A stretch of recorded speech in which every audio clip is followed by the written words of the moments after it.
Boa tarde e bem-vindos a mais um webinário do Instituto CRIAP.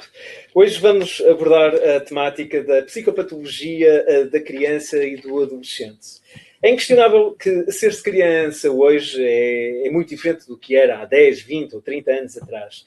Mudaram os contextos em que se cresce, os estímulos a que colocamos as crianças e, naturalmente, também os graus de exigência.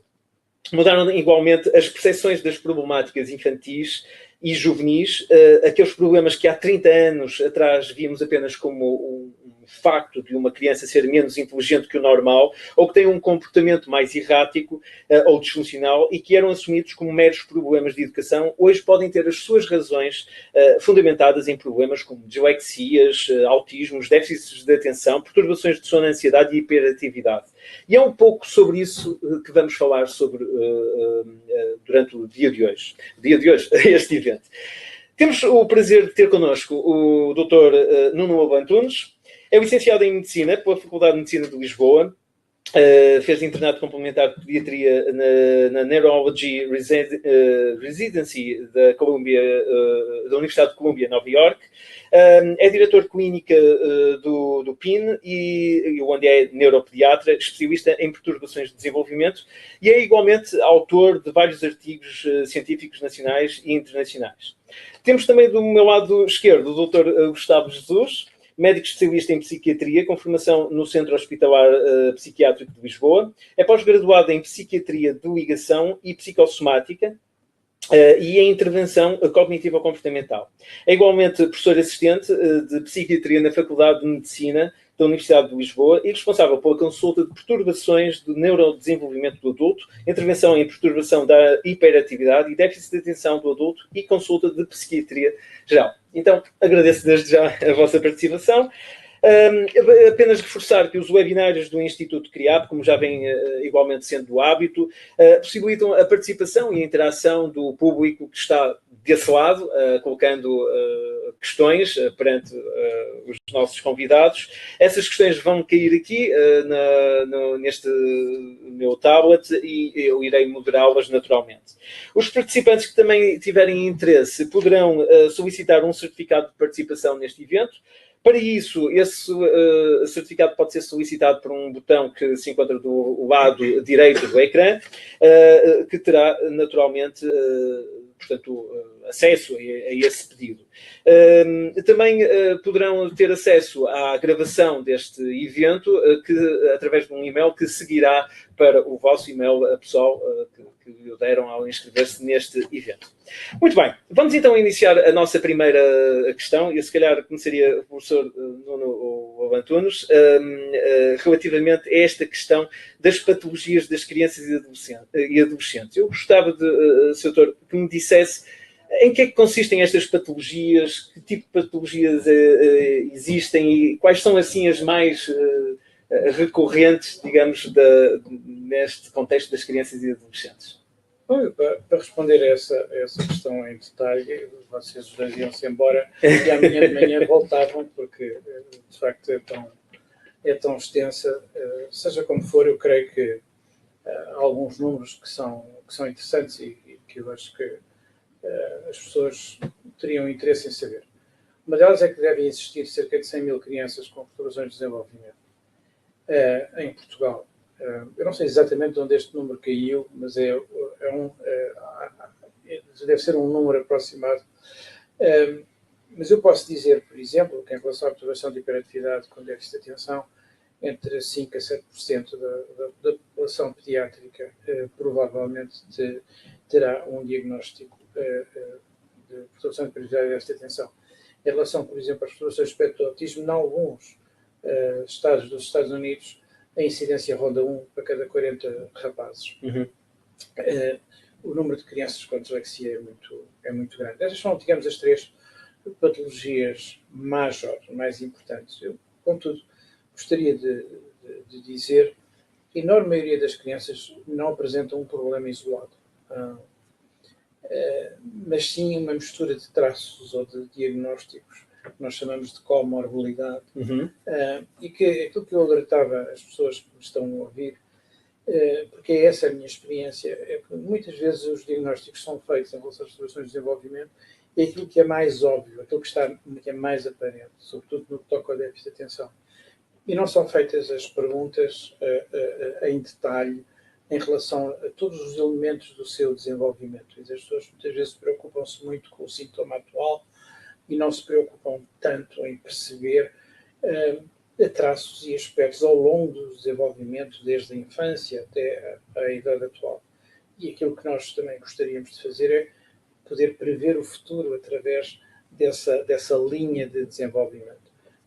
E é por isso que é para nós tão importante ter o Dr. Gustavo Jesus como elemento da equipa do PIN, porque, evidentemente, as perturbações do desenvolvimento não se esgotam quando se atinge a maioridade civil, prolongam-se pela vida, por toda a vida. Uhum. Dr. Gustavo, estas perturbações, quais são as maiores implicações que têm no desenvolvimento destes jovens? O que é que nós assistimos quando chegamos a um adulto, não é? E que percebemos que houve estas perturbações para trás? Outra pergunta que nos daria aso a 10 horas de conversa, mas há duas maneiras, ou melhor, é muitíssimo frequente chegarem à consulta de psiquiatria do adulto pessoas que tiveram uma perturbação do neurodesenvolvimento. Ou, mesmo não tendo tido uma perturbação do neurodesenvolvimento, podem ter tido algum desfuncionamento, alguma disfunção no neurodesenvolvimento, o que não quer dizer, na sequência daquilo que o doutor me disse, que existam critérios diagnósticos a uma determinada faixa etária para uma perturbação. Daí que, na sequência do que disse o Dr. Nuno, não faça, embora os manuais diagnósticos sejam importantes e é bom termos conhecimento dos diagnósticos e dos seus critérios, eles não podem ser rígidos e nós temos que ser flexíveis na sua utilização, porque uma criança pode ter, aos 10 anos, uma disfunção que não corresponde a uma perturbação e isso, se não abordado, transformar-se-á numa perturbação que eventualmente chegará na idade adulta. Agora, a sua pergunta é quais as doenças ou quais as perturbações que aparecem na idade adulta? Todas. Basicamente todas as doenças aparecem na idade adulta, mesmo aquelas que não foram diagnosticadas na infância, porque sobre um determinado traço disfuncional houve uma série de fatores externos e internos que agiram. Ou seja, uma criança pode ter uma determinada disfunção menor, por exemplo, ter um déficit de atenção que até não corresponde a uma perturbação de hiperatividade de déficit de atenção, mas que é um déficit de atenção que em determinado contexto se pode tornar disfuncional. Sobre esse pequeno déficit de atenção pode aparecer fatores ambientais como violência familiar, negligência familiar, ou carência, ou estilos educacionais, sem qualquer carência, mas estilos educacionais que levem ao agravamento desse déficit de atenção.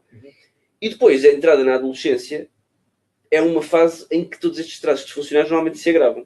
Amplificam um pouco. Amplificam-se porque o desenvolvimento do cérebro de um adolescente é desproporcional do ponto de vista cronológico.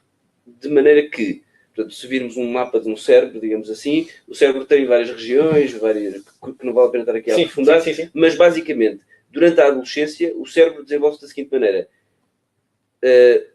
Primeiro, as zonas mais profundas do cérebro, digamos que os núcleos do cérebro responsáveis pelas emoções mais primárias, pelos impulsos, pela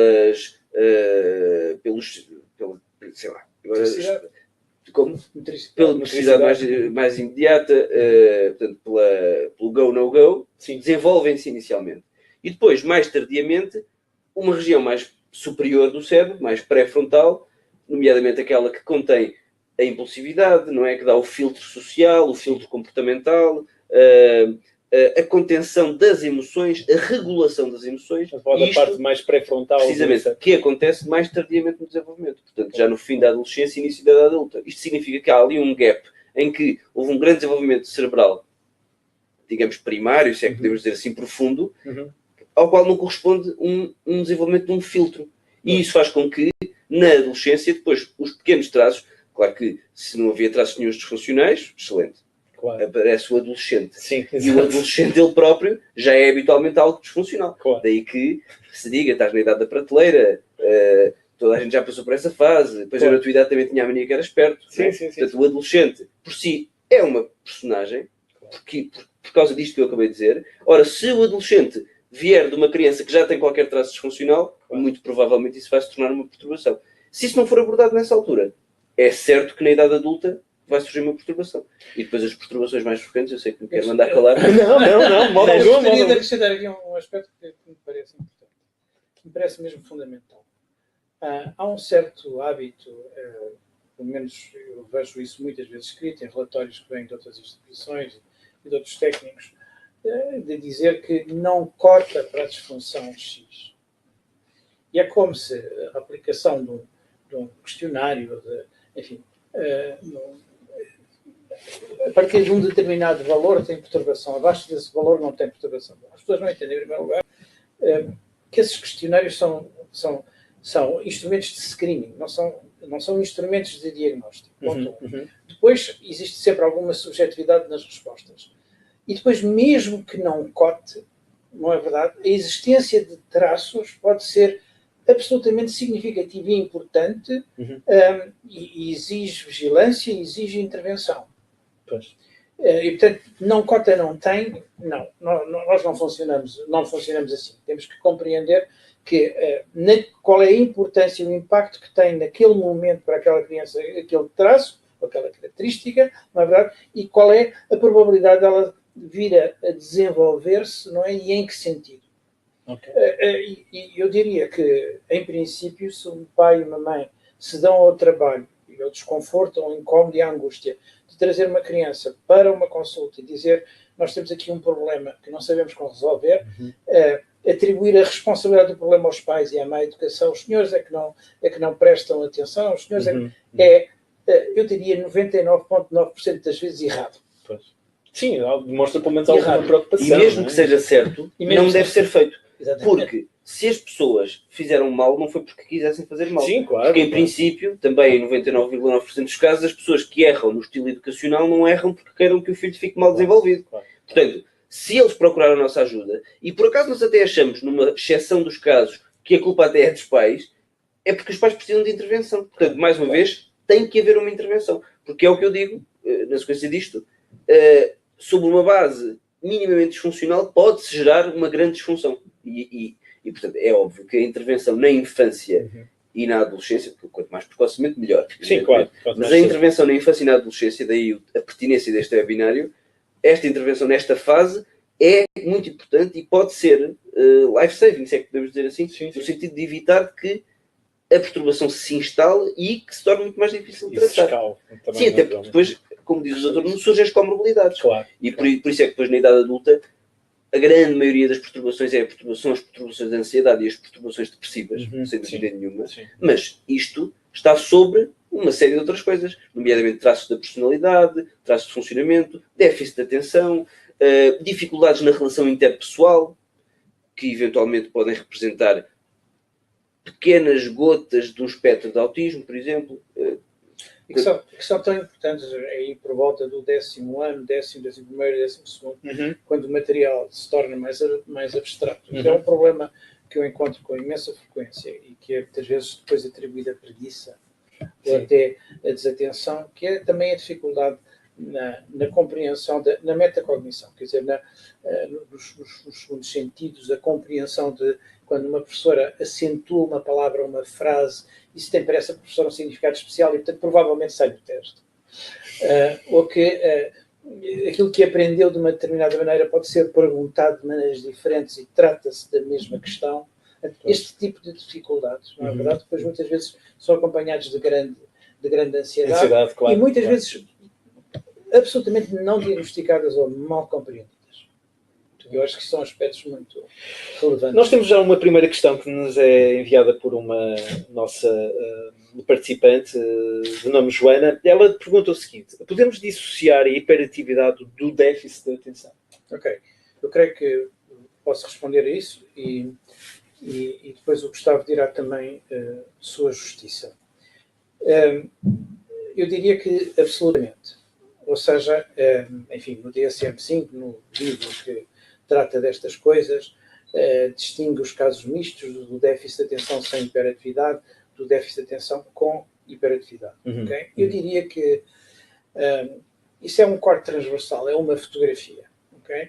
Eu diria que a maior parte das crianças com perturbação cardiovascular de déficit de atenção tem grande agitação motora, juntamente com a desatenção, até à entrada, até a entrada na adolescência, depois tende a diminuir a face visível da agitação externa, não é verdade? Embora possa permanecer uma agitação interna, e aquilo que marca é a desatenção, a dificuldade de se manter focado em tarefas que exigem esforço mental. Claro. Okay? Eu, pela minha parte, desconfio sempre das apresentações puramente desatentas, porque muitas delas me parecem, às vezes, resultar da dificuldade em captar a importância e captar a mensagem daquilo que está a ser dito ou estudado. Há um certo desligar, na verdade, ou um virar para o seu mundo interno, para as suas preocupações, ou para os seus interesses. Ou seja, nos casos que são puramente desatenção sem hiperatividade, a procura de comorbilidades e de outros traços e fatores que acentuem a desatenção é, para mim, crucial. A resposta simples é sim, pode-se distinguir. Mas depois isto tem muitas outras camadas, não é verdade, que merecem ser avaliadas e discutidas e refletidas. Muito bem. Sr. Concorda com isto? Concordo, e o Dr. Nuno já, no fundo, deu parte da minha resposta, porque eu, sendo psiquiatra de adultos, eu recebo a população a partir da adolescência e da adulta. Claro. Aí predomina o déficit de atenção, na maior parte das vezes. Sem hiperatividade. Sem hiperatividade. Claro que, mas sem hiperatividade, que não é bem verdade. Porque, na verdade, eu acho que se pode, eu concordo plenamente, acho que se pode dissociar pragmaticamente naquele momento de tem mais hiperatividade ou menos hiperatividade, mais déficit de atenção ou menos déficit de atenção, e podemos fazer estas medidas separadamente. Mas, na verdade, na realidade, se me perguntar se na minha prática eu vejo pessoas só com déficit de atenção ou só com hiperatividade, acho que não. Acho que isso não existe, na minha opinião. Agora, claro que, falando da minha população-alvo, que é a população adolescente e adulta, o déficit de atenção é aquilo que causa mais disfunção na idade adulta. Porque, enquanto que na infância, a criança... E não é só isso, porque a criança, quando é pequena, é disruptiva. Se for hiperativa, faz disparates nas aulas, levanta-se, senta-se, etc. O adulto, que por acaso também isto pode acontecer, e muitas vezes até isto é tido como má educação. Ele está na reunião... Ele está na reunião e não para quieto um minuto. Ele levanta-se 10 vezes. É um mal educado. Não se percebe como é que trabalha numa multinacional assim. E depois tem resultados realmente brilhantes, mas não se percebe como. Deve ser tontinho. Portanto, isto é um hiperativo adulto. Mas, na verdade, o que causa mais frequentemente a disfunção é o déficit de atenção, porque à medida que a idade avança, as exigências, como dizia o Dr. Nuno, do ponto de vista intelectual, são acrescidas. Claro. E depois, sobretudo, se tivermos que manter a atenção sustentada numa tarefa, num tempo prolongado, que é o que acontece na idade adulta. Sim. Por exemplo, estas pessoas que estão agora a ver o nosso webinário, se tiverem déficit de atenção, muito provavelmente já desligaram do que nós estamos a dizer. Ou não, porque é muito estimulante. Como isto é muito estimulante, talvez não tenham desligado. Claro. Mas manter a atenção sustentada por um período prolongado de tempo, que para o comum dos mortais parece uma coisa básica, para uma pessoa com déficit de atenção é muito difícil. E imagino como é disfuncional numa empresa, num emprego, num curso superior. Sim, mas falou-me ao bocado que por vezes temos esse adulto disfuncional, hiperativo, mas que acaba por, eventualmente, até ser bem-sucedido depois nessa parte. Portanto, isso, à partida, não se coloca como um problema. Apenas é um adulto que é tido como mal educado. O grau de... E que consequências pode isso ter para a vida dessas pessoas? Pois, sim. Talvez tempos sociais. Às vezes juntar-se aí uma questão que é... Muita gente me diz assim, o Marcelo é hiperativo. O Marcelo é o Presidente da República. Bom, eu digo, não é hiperativo. Não é hiperativo, porque, ou antes, não tem uma perturbação de hiperatividade. Porque para ter uma perturbação de hiperatividade é preciso que haja um impacto negativo na existência da pessoa. Que ele não seja capaz de levar uma tarefa até ao fim, que não seja capaz de persistir no seu estudo, que leia uma página e tenha que voltar outra vez ao princípio, porque, entretanto, já se perdeu. Portanto, a medida da perturbação é a medida do impacto do que o problema tem na qualidade de vida das pessoas e da sua realização. Este é um primeiro aspecto que me parece crucial. O segundo aspecto é que a desatenção, ou nunca ninguém está... Ou antes, todos nós estamos sempre atentos a alguma coisa desde que sejamos acordados. Pronto. O déficit de atenção tem a ver em que a nossa atenção está dirigida ao estímulo errado, chamemos-lhe assim, ou não àquele que nós gostaríamos de estar. Pronto. Nas pessoas com hiperatividade, em geral, esse estímulo está dirigido ao mundo exterior. aquilo que mexe é a história do caçador, não é verdade? Que por trás de cada folha pode haver algo de interessante, algo para nós comermos ou que nos possa comer. Bom, mas há um outro tipo de desatenção, um bocadinho diferente, que é aquele que desliga do mundo externo quando não encontra nele atrativo suficiente, não é verdade? E se vira para o seu próprio pensamento, para a sua preocupação, para o seu interesse, para o seu jogo. Bom, portanto, todas estas coisas têm de ser pensadas e avaliadas com cuidado e com detalhe, e não é algo que se possa fazer por um questionário de cruzinhas. Quer dizer, isto exige uma mente e um cérebro capaz de compreender o outro cérebro e de escrutinar, não é? Isso não é tarefa fácil, existe trabalho e experiência. Claro. E já agora, só acrescentar uma coisa, que é, além de tudo isto ser verdade, ainda acresce que, por vezes, a disfunção não é académica ou laboral. Pode ser familiar. Sim, eu tenho um doente aqui no Pinho, por exemplo, que funciona lindamente no trabalho, porque mantém um esforço intenso para conseguir manter a atenção nas tarefas que tem que desempenhar, e depois chegava à casa e a mulher dizia-lhe que ele não era bom da cabeça, porque não conseguia anotar um recado, porque não conseguia desempenhar uma tarefa, porque tudo era difícil. E do momento em que foi diagnosticado e tratado, isso desapareceu. Portanto, isso é relevante. Claro, porque a pessoa pode não parecer disfuncional aparentemente no mercado de trabalho, mas a vida familiar ser altamente as várias dimensões, portanto, da e em todas elas pode haver disfunção. Por isso, não podemos, daí que os critérios diagnósticos sejam às vezes idiotas. Porque, por exemplo, dizer, às vezes até se diz de uma criança, se a criança tem boas notas, não tem déficit de atenção e hiperatividade. Discordo completamente disto. E o mesmo se explica na vida adulta, mas ele funciona também no trabalho, não pode ter. Isto não é verdade. Por isso é que é preciso ter experiência e apuramento na entrevista clínica e na captação destes sinais que o doente nos dá. E já agora, força, claro. E já agora, como é que isto se aplica na criança em relação aos resultados académicos? Porque aquilo que se vê nos mídias muitas vezes é que as pessoas muito são medicadas, etc., porque as famílias, os professores querem vê-los quietinhos. Bom, atenção. O déficit de atenção com a hiperatividade tem implicações na vida dos miúdos e das pessoas que vão muito para lá do sucesso ou do insucesso académico. Estamos a falar, por exemplo, de acidentes, estamos a falar do impacto na família, com o número acrescido de divórcios, mas não é só isso. É no tempo para a brincadeira. Quer dizer, se eu tenho um trabalho de casa que posso fazer em um quarto de hora, mas demoro 2 horas a fazer esse trabalho, e além de mais, já estou a levar gritos e o tabefe da mãe, que também a página tantas já é ela que chora. Quer dizer, a determinada altura há um impacto em todo o contexto do miúdo, da sua vida familiar, da sua vida lúdica, das atividades de prazer e tudo mais, que a maior parte das pessoas que não têm conhecimento destas matérias, no entanto falam sobre elas, não é verdade, não desconhecem e não levam em consideração. Absolutamente. Outra questão que eu também colocava já agora ao Dr. Nuno e depois também ao Dr. Gustavo, nós vivemos num contexto de... Acho que nunca vivemos num contexto com tantos estímulos como os dias que correm. Estamos a falar de questões como desde as tecnologias, telemóveis, computadores, etc. Têm noção que, eventualmente, as crianças possam estar a ser levadas a criar mais este tipo de perturbações derivada a este acesso que têm mais tablets, a mais telemóveis, a outro tipo a este tipo de tecnologias? Eu tenho uma ideia que é...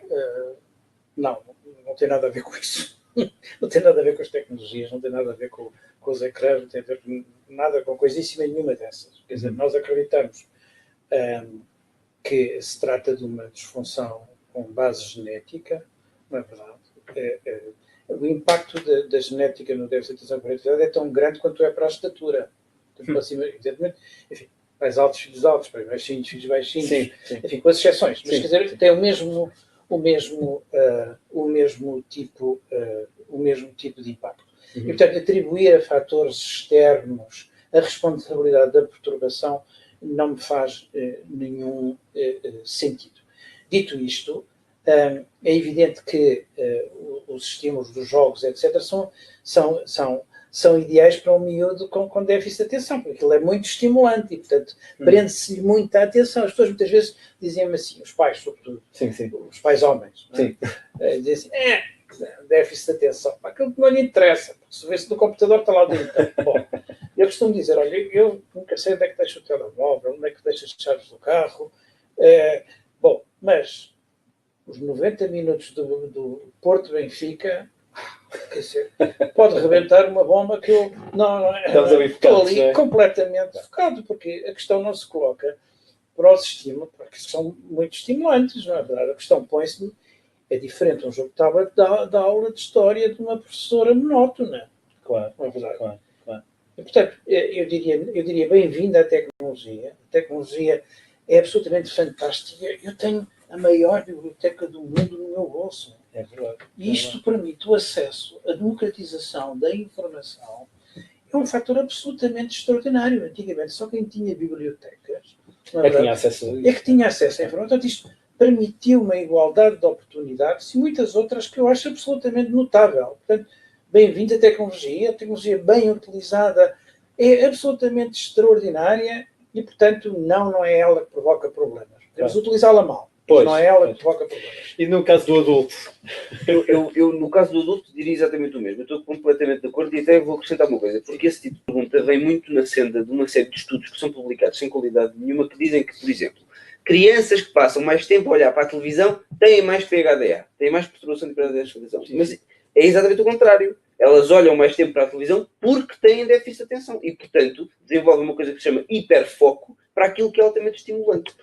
Portanto, eu convido todas as pessoas que estão a ouvir o webinário que, quando leiam um estudo deste tipo, seja sobre déficit de atenção ou autismo, etc., pensem que as coisas não são necessariamente causa e efeito. Podem ser meramente correlacionais. No sentido em que isto acontece ao mesmo tempo que isto. Não quer dizer que uma coisa causa a outra. Claro. E isto é uma coisa... É preciso ter espírito crítico quando se lê um estudo qualquer. Sim, claro. Sobretudo na era das fake news, em que os estudos nem sempre existem até e divulgam resultados que não são reais. Sim. Portanto, tem que se ter espírito crítico quando se lê esses estudos. Claro. Agora, no adulto passa-se exatamente a mesma coisa e isso até vai a favor daquilo que o Dr. Nuno disse, que é o seguinte: os meus doentes viveram numa infância sem tablets e eles têm na mesma PHDA, que estranho, não é? Portanto, se calhar não foi por causa dos tablets que eles ficaram com PHDA. Absolutamente. E eu, na minha consulta de PHDA do adulto, tenho particular empenho em investigar as relações familiares entre doentes com PHDA, porque, como o Dr. Nuno disse, a carga genética é importante, a tal ponto que cerca de 80%, existe 80% de hereditabilidade da PHDA. Que significa que eu ter PHDA, com 80% de probabilidade, o meu filho vai ter PHDA. E o seu pai... Exatamente, portanto isto não pode resultar do iPhone. Claro, absolutamente. Temos aqui mais uma questão, esta colocada pelo João, e ele pergunta se consideram correto o diagnóstico de distúrbios/transtornos de personalidade em criança, na medida em que a identidade delas ainda se está a desenvolver. Eu gostava que fosse o professor a responder a isso, porque é um aspecto... Bom, em primeiro lugar, eu só faço uma breve nota em relação a esta questão. No geral, considero a situação da personalidade a partir dos 18 anos. Bom, porque então é que é adulto. Bom, esses 18 anos é uma atribuição civil, quer dizer, é algo que o Estado, não as entidades médicas, determinam como a idade adulta. Em boa verdade, se nós vivêssemos no National Geographic Wild, não é? A partir da puberdade, a partir da probabilidade, da possibilidade de reprodução, ter-se atingido a idade adulta. Sim. De uma certa forma, não é verdade? E, portanto, eu gostava de alertar isto um bocadinho. Eu tenho nós no PIN estamos a trabalhar com a ideia de que é possível, em idades precoces, perceber que, se não for feita a intervenção em determinadas crianças, que elas evoluirão para uma perturbação da personalidade, com grande probabilidade. E, portanto, que de alguma forma fazer a prevenção do desenvolvimento de uma perturbação da personalidade. Mas eu creio que este é um tema que é muito caro ao Gustavo. É verdade. Sim. Claro, é muito caro, até porque o meu doutoramento é sobre perturbações da personalidade, particularmente sobre a perturbação borderline da personalidade. Aliás, já agora aproveito para dizer que o PIN, no dia 8 de março, a propósito do Dia da Mulher, vai fazer um simpósio comemorativo. Amanhã? Não é nada amanhã. Sexta-feira. Não baralho. Que eu ainda não tenho a apresentação pronta. É sexta-feira. para comemorar o Dia Mundial da Mulher, temos o simpósio comemorativo sobre perturbações no sexo feminino. E eu vou fazer exatamente uma apresentação sobre a relação que pode existir entre uma perturbação borderline da personalidade e uma perturbação do espectro do autismo. Isto é exatamente aquilo que o Dr. Nuno esteve a dizer. Porque as perturbações do neurodesenvolvimento surgem em idades muito jovens. Simultaneamente, a personalidade da pessoa está-se a desenvolver. Existir um determinado déficit numa função qualquer psicológica pode comprometer o desenvolvimento da personalidade. Por exemplo, numa perturbação do espectro do autismo, é conhecida a dificuldade nas relações interpessoais. Como sendo, eu não ter, por exemplo, se eu tivesse uma perturbação do espectro do autismo, não teria facilidade em reconhecer expressões faciais e o seu significado. Por exemplo, o doutor Nuno abria-me os olhos e eu não percebia o que é que ele queria dizer. Se era uma chamada de atenção. Ou achavas que o estava a ralhar-me, ou vice-versa, que era um elogio quando não era. Claro. Uma pessoa que se desenvolva com esta característica vai, obviamente, ter implicações no seu desenvolvimento da sua personalidade, traços da sua personalidade, como sendo uma sensibilidade extrema a coisas a estímulos interpessoais, que é uma coisa que acontece, por exemplo, na perturbação borderline da personalidade, em que qualquer estímulo é interpretado eventualmente como maligno ou como nefasto. Bom, isto é só um appetizer sobre o que é a possível relação entre algumas perturbações de desenvolvimento e as perturbações da personalidade. Mas deixe-me alongar-me só um bocadinho mais sobre isso, porque as perturbações da personalidade, para mim, como conceito, são estúpidas. É um conceito um bocado, eu ia usar um termo menos agradável, é um conceito insuficiente, é um conceito pouco real, na minha perspectiva. Porque a perturbação da personalidade, como o Dr. Nuno diz, é uma caixa conceptual, é um conjunto de critérios que, a partir de uma determinada idade, a pessoa cumpriu. Ora, todos nós temos personalidade, certo? E a personalidade é constituída por traços. Eu posso ser mais ou menos extrovertido, mais ou menos consciencioso e sentir-me culpabilizado com o que fiz ou não. Eu posso ser aberto à experiência ou mais retraído. E do conjunto das minhas características eu tenho a minha personalidade. A minha personalidade pode ser funcional ou disfuncional. Claro. Agora, ter uma perturbação da personalidade narcísica, histriónica, obsessiva-compulsiva, não é muito realista e não reproduz muito bem o funcionamento dos traços da personalidade. Por isso, nós no PIN adotamos a abordagem dimensional da personalidade, em que avaliamos os traços da personalidade e, no seu conjunto, percebemos se eles são ou não são disfuncionais. Logo, se o traço da personalidade se desenvolve ao longo da adolescência e no início da adulta, respondendo à pergunta do nosso interlocutor, de facto, podemos suspeitar, numa idade anterior aos 18 anos de idade, que a pessoa vai desenvolver uma perturbação da personalidade, de facto. E por isso a intervenção precoce é muito relevante, porque, de facto, o que acontece é o seguinte: esta pessoa não pode ter, porque ela não tem 18 anos, logo não tem uma perturbação da personalidade. Então, pronto, não vamos intervir, porque como a pessoa não tem uma perturbação da personalidade, não há problema. Quando fizer 18 anos, já é tarde demais, porque aí já estão os traços da personalidade muito mais vincados e é muito mais difícil intervir sobre eles. Portanto, ainda que não façamos o diagnóstico de perturbação da personalidade antes dos 18 anos de idade, e eu aceito isso, temos que suspeitar de que podem vir a desenvolver-se perturbações da personalidade a partir de idades mais precoces para podermos intervir sobre elas. Eu gostava de mudar a agulha só um niquinho, mas é um niquinho que a mim me parece importante e que se prende com estes critérios de diagnóstico que são mal compreendidos. Por exemplo, quantas vezes eu ouço dizer e vejo escrito: não pode ter autismo porque olha nos olhos. Por exemplo, as pessoas tomam o comportamento como, em vez de ser um rióstato que modula a intensidade da luz, tomam como on e off. Exatamente, como um botão que vai estar para cima para baixo, que liga e desliga. Ora, não é assim o comportamento. Claro. A pergunta em relação ao manter o contacto ocular é: em que circunstâncias mantém ele o contacto ocular? Com que persistência? Com que interesse? Com que intenção? Não é? Que mensagem transmite? Que informação procura obter do meu olhar? Não é verdade? Pronto. Isto é uma avaliação qualitativa do comportamento. E é esse que nos indica se existe ou não disfunção. Todos os autistas, ou enfim, quase todos, não é? Olham nos olhos. Agora, não o fazem com a intensidade, a frequência, com a intencionalidade, no contexto, não é verdade? Em que uma pessoa sem essa perturbação faz. Isto aplica-se a todos os critérios. Aplica-se a todos os critérios. Eu acho que isto é uma noção absolutamente essencial. A todos os critérios e à maior parte das perturbações.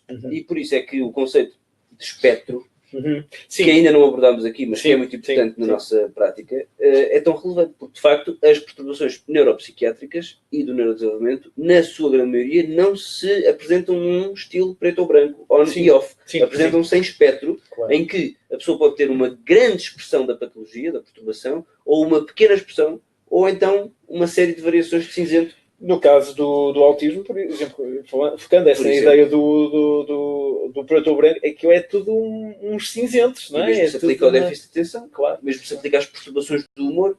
Sim, mas eu acrescentava que é um bocadinho mais complexo do que isso ainda, porque é não só em termos de gravidade, ou seja, um espectro unidimensional, mas é mais complexo do que isso. Por exemplo, pode-me aparecer um momento de conjugação do espectro, vem porquê? Porque tem um atraso de linguagem. Ou seja, o aspecto da comunicação oral é aquilo que é mais relevante. Outros aparecem por déficit de atenção. Outros aparecem por dificuldades na coordenação motora. Outros aparecem por dificuldades na interação social. Ou seja, digamos, é como se fosse uma constelação. Vocês imaginam a Ursa Maior, não é verdade? Tem lá todas as estrelas, mas há uma que brilha mais do que outra. Claro. E mesmo esse brilho vai variando ao longo do tempo e do desenvolvimento do indivíduo. É como o Barahona Fernandes falava de melodia sindromática, não é? Esta ideia de que flui, na verdade, em que há notas que sobressaem numa determinada etapa, outras se vão atenuando. Não é? Sim. E, portanto, se nós quisermos compreender uma perturbação do desenvolvimento, temos que a compreender ao longo do tempo. O desenvolvimento é transformação. E, portanto, se nós apenas fazemos um corte daquele momento, tiramos uma fotografia sem vermos o filme, não é verdade? Corremos riscos seríssimos de não compreender nada. Claro. E fazemos um diagnóstico completamente... E no adulto isto ainda é mais importante. Não digo mais, mas tão importante como. Porque na idade adulta ainda há uma maior tendência para fazer a fotografia no momento. Porque uma pessoa apresenta-se normalmente a consulta, não vem acompanhada dos pais, vem sozinha, e a pessoa pergunta porque é que vem cá, e a pessoa diz, porque há 2 anos para cá tenho sentido isto. Tudo bem. Mas isto pode ser 30 coisas diferentes mediante a história passada que a pessoa nos relatar. Portanto, na psiquiatria do adulto, a investigação da história do desenvolvimento é importantíssima para a relação do diagnóstico. E como é que como psiquiatra, consegue convencer a pessoa... É por telepatia. Não, é primeiro oficial. Eu não consigo convencer ninguém. Aliás, no meu trabalho não é convencer ninguém de nada. É fazer as perguntas que são necessárias para investigar sintomas, para investigar funções normais e anormais, funções psicológicas, psiquiátricas, né? Em todas as faixas etárias, que tipo de circunstância é que foi causa e efeito, quais é que surgiram sem uma causa aparente, no fundo, para construir uma história, para construir uma cronologia de psicopatologia, de forma a que chegamos ao presente e podemos dizer com maior probabilidade qual é o problema desta pessoa e como é que podemos intervir. Nós não conseguimos, numa única consulta, fazer isso. Isso é uma coisa ao longo de quê? 4, 5, 6, 10... Não concordo muito consigo. Acho que numa primeira consulta é possível fazer a maior parte do trabalho diagnóstico inicial. É óbvio que... Estava atrás assim mesmo. Eu atraso muito nas consultas, toda a gente que já veio à minha consulta sabe isto, porque eu, de facto, não interrompo a consulta só porque acabou o tempo. Porque eu quero descobrir. Portanto, eu continuarei a fazer perguntas até ficar claro para mim o que é que aquela pessoa tem. Por isso eu digo que eu acho que numa primeira consulta é preciso tirar... É possível, gastando o tempo necessário e fazendo com a insistência suficiente as perguntas que me levam às respostas que eu quero conhecer, é possível fazer um quadro diagnóstico bem completo. Claro que depois vai sendo completado ao longo das consultas subsequentes com novas informações e eventualmente até alguns ajustes diagnósticos. Mas a primeira consulta tem que fornecer uma informação fulcral do quadro clínico. Estranhará talvez que imagina um adolescente que vem com déficit de atenção. E em primeiro lugar, eu não falo, fico a ouvir. Bom, mas depois das primeiras perguntas que faço é assim, desculpe lá, vamos voltar anos atrás. Que espécie de bebê era ele? Dormia bem, dormia mal, era um bebê irritável, não era? Como é que foi a transição do peito para a diversificação alimentar? Era ele esquisitinho com a comida, conseguia mastigar e tal, ou teve que amamentar durante 16 meses porque ele não gostava de novas texturas. E se trocava de Xuxa. Ele era um problema, tinha que ser a mesma Xuxa durante muito tempo. Então, e que brinquedos usava? Era Legos e puzzles, maioritariamente, carrinhos, ou também brincava ao faz de conta. Toda essa informação é absolutamente essencial para compreender o indivíduo hoje. 16 anos ou 17 anos mais tarde. Ou 15. E tem o doutor consegue ver essa implicação? Absolutamente. Porque aquele jovem, não é? Aquela borboleta já foi uma lagarta. Sim, claro. E se eu quiser compreender a borboleta bem, tenho que conhecer a lagarta e a sua metamorfose. Não é verdade? E a sua metamorfose. Mas consegue estabelecer uma relação entre todas as pessoas que têm uma determinada perturbação de, por exemplo, terem tido um problema quando eram bebés de transição, por exemplo? Nenhum traço sozinho ou nenhum comportamento sozinho tem, eventualmente, um grande valor. Mas é a aglomeração desses e a forma como se vão manifestando ao longo do tempo que nós lhe atribuímos significado. Claro. Não é? Isto, aliás, é um trabalho médico. Quer dizer, é isto que o médico faz, um infecciologista, ou de outra qualquer especialidade, não é? É a compreensão do desenvolvimento da patologia. E por isso que eu acho que o treino médico é muito importante. E eu sou neurologista de formação. Sim.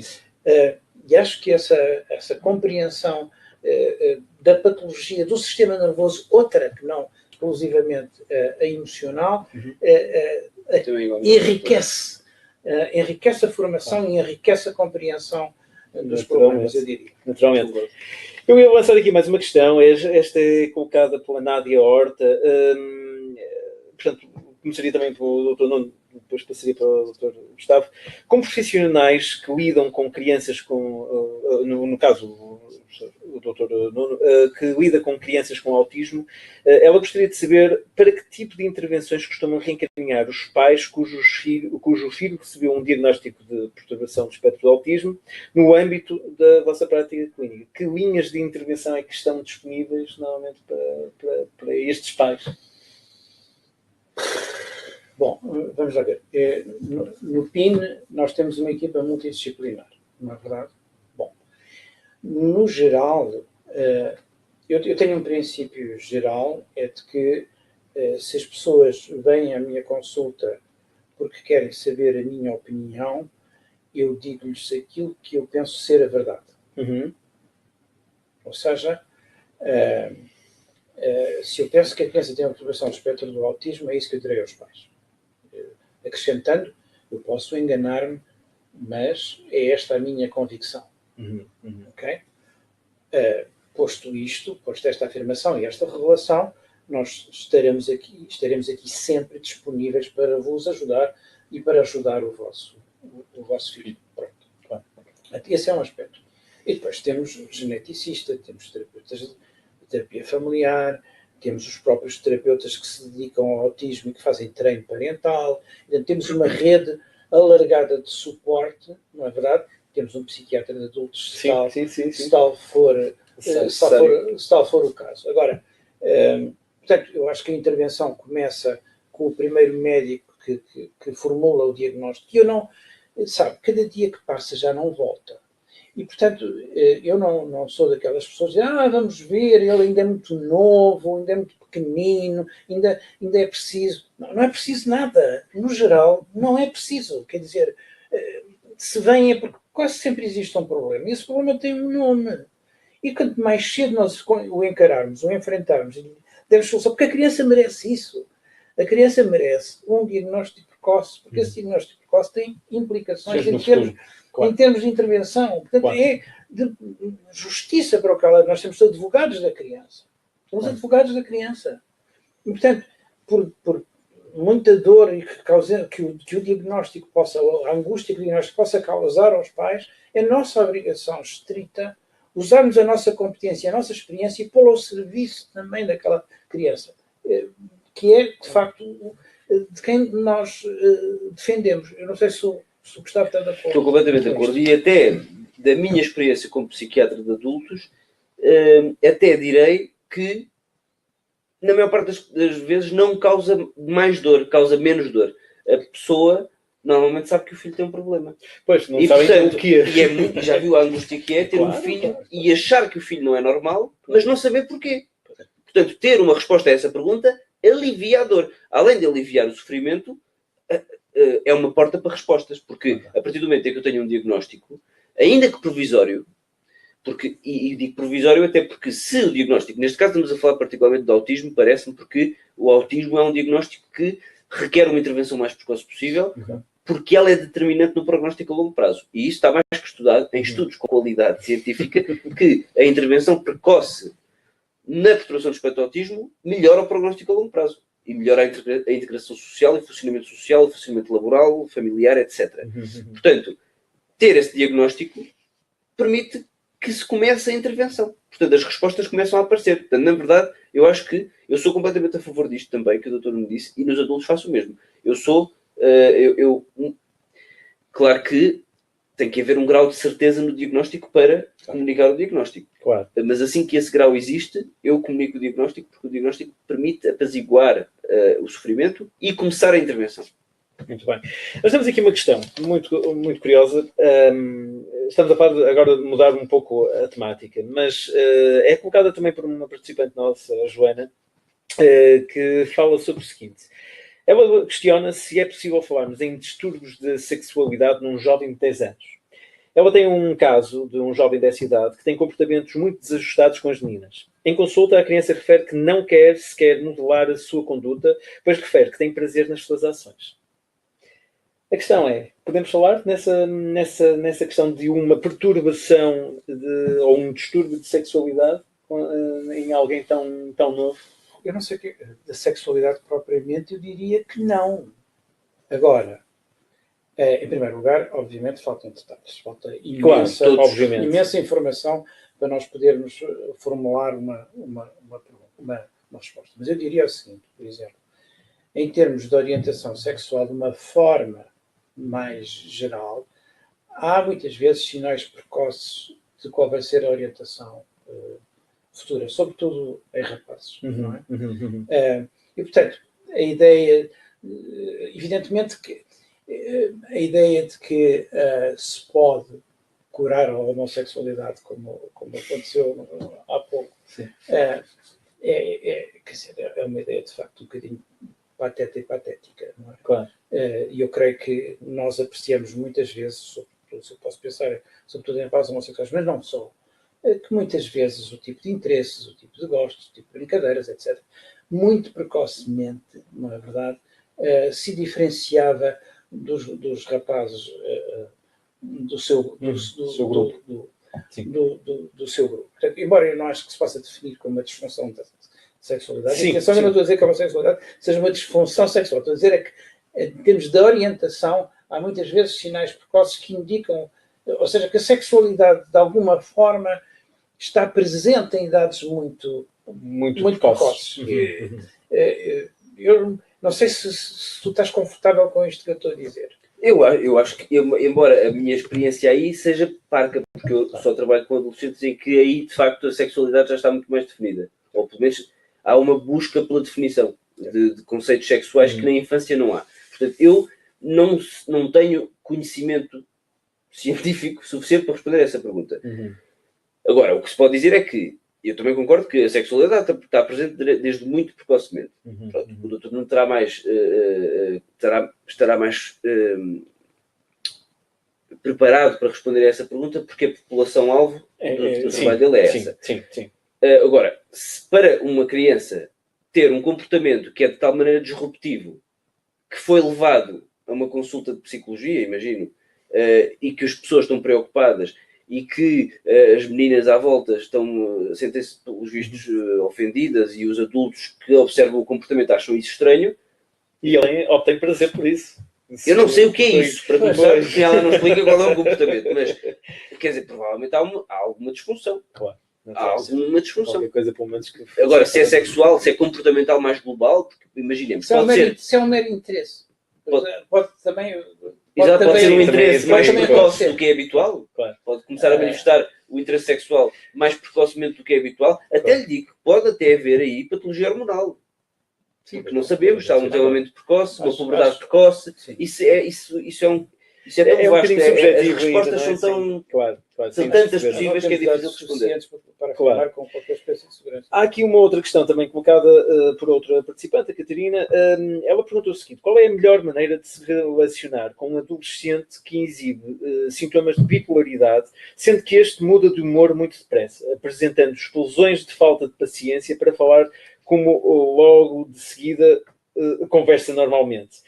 Ela diz que nunca sabe como abordar por não saber em que estado se encontra, pois sente que descarrega nela e noutros.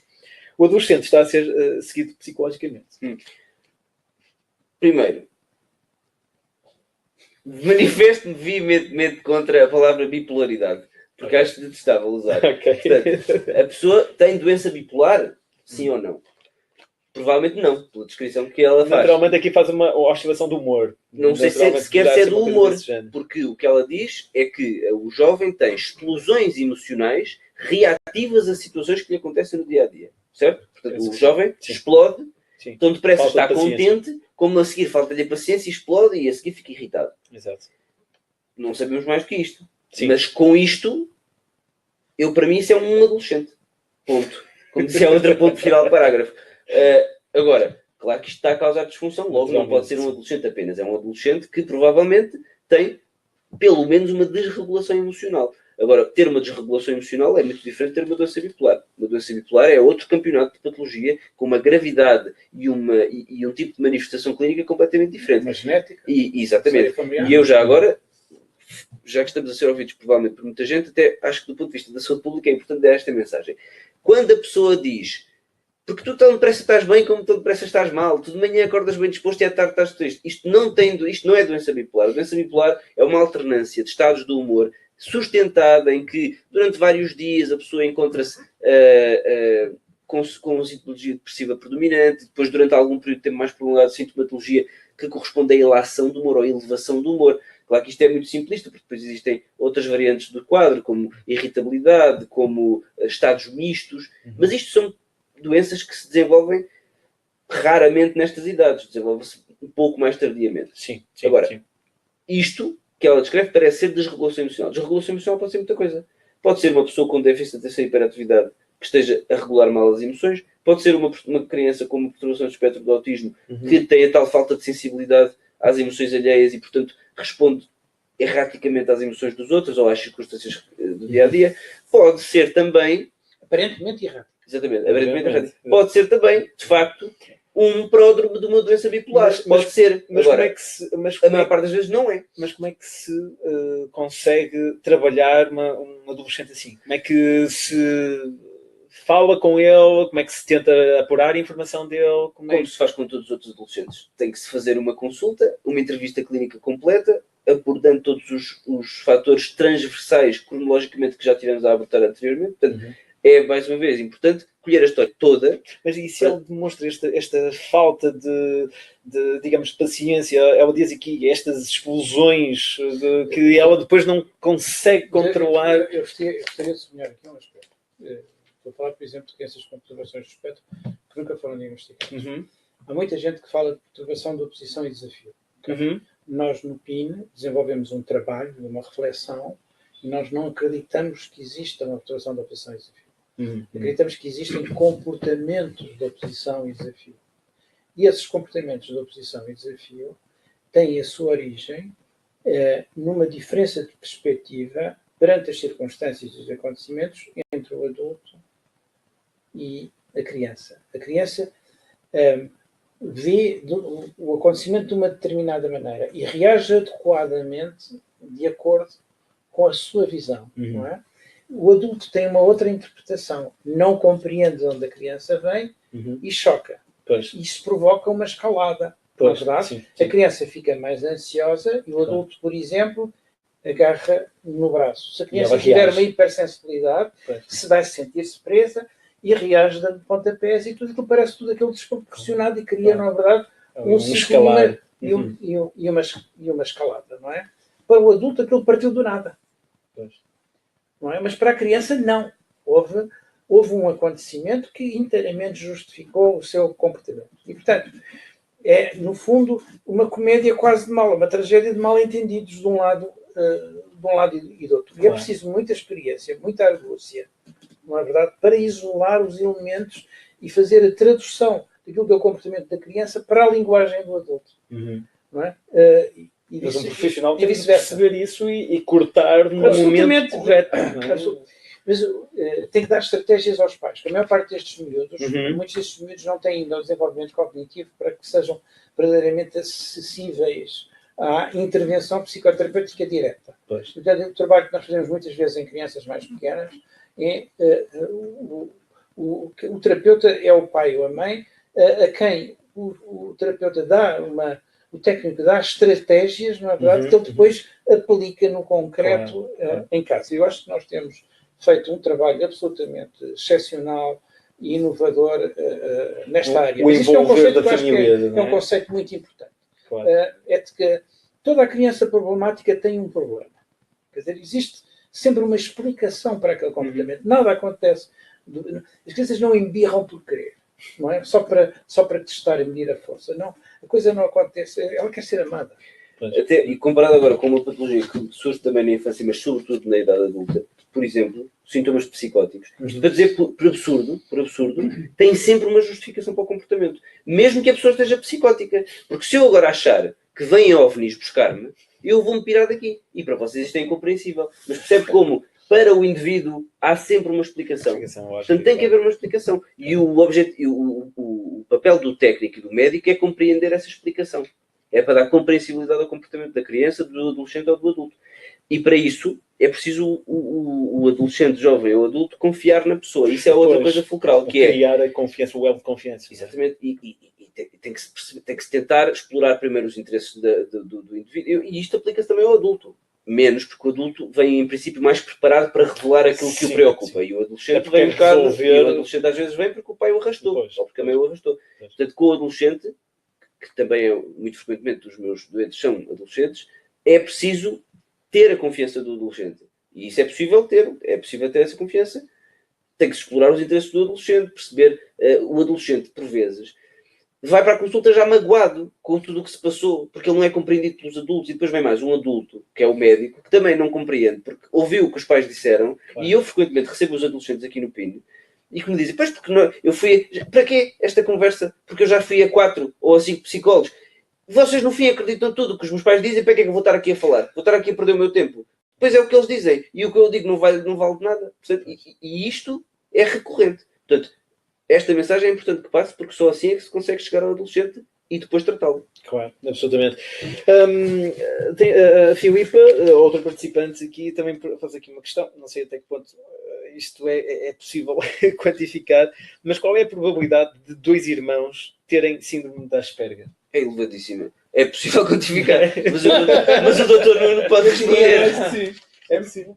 É muito grande, embora a minha experiência, ou a memória da minha experiência diz que muitas vezes em graus diferentes e muitas vezes com particularidades diferentes. Quer dizer, muitas vezes acontece, por exemplo, que um seja hiperativo e que o outro seja demasiado, até, se quiser, mais desatento e muito mais contido. Que um, perante um miúdo que lhe tira um brinquedo, agrida de uma forma aparentemente desproporcionada e que o outro o deixe levar também sem, não é? Também de uma forma que é desajustada. Não é? Claro. A minha experiência é que se nós procurarmos em detalhe, numa frataria, num conjunto de irmãos, sobretudo se forem rapazes, mas não só, sobretudo se forem rapazes, mas não só, encontrar-se-ão aspectos e traços em quase todos que poderão eventualmente... Agora, em alguns tem um impacto suficiente para nós fazermos um diagnóstico de perturbação. Noutros não terá impacto suficiente. E, outras circunstâncias passaria entre os pingos da chuva. Mas eu diria que não só é possível, como é frequente. Muito bem. Sim, senhor. Concordo também, não é? Muito bem. Chegamos à reta final do nosso webinário. Queria naturalmente agradecer a presença, mais uma vez, do Dr. Nuno Lobo Antunes e do Dr. Gustavo Jesus. Efetivamente, deram-nos aqui uma série de ideias muito interessantes sobre esta questão da psicopatologia da criança e do adolescente. Eu queria referir que, naturalmente, estamos e fizemos, e já agora também agradecer ao Dr. Nuno Lobo Antunes o facto de ter-nos proporcionado este espaço aqui no Pinto para nós fazermos este webinário. Queria também referir que este webinário vem também em linha com uma especialização avançada que o Instituto CRIAP vai arrancar no próximo dia 1 de março deste ano, que é uma especialização avançada em psicopatologia da criança e do adolescente, no qual o Dr. Nuno Lobo Antunes é o coordenador. Será uma formação inteiramente à distância, portanto é cedida a partir de qualquer parte do mundo, literalmente. Quem tendo interesse poderão inscrever-se através do site www.institutocreap.com. Queria também referir que as pessoas que se inscreveram, que estiveram também e participaram neste webinário, têm acesso a uma promoção de 20% na inscrição nessa nossa formação. E também referir que poderão também solicitar o certificado de terem estado aqui presentes e que também vai ser enviado dentro de alguns momentos um e-mail com o acesso à gravação deste evento. Será apenas isto. Eu queria agradecer mais uma vez a vossa presença, também por terem estado desse lado e ter colocado também as vossas questões, as vossas dúvidas. E esperamos ter respondido à maior parte delas. Claro que não foram todas, porque também foram bastantes. E referir que dentro de algumas semanas teremos mais um novo webinário, também no Instituto CREAP, e que teremos todo o gosto em contar com a vossa presença. Mais uma vez, muitíssimo obrigado e encontramos no próximo webinário.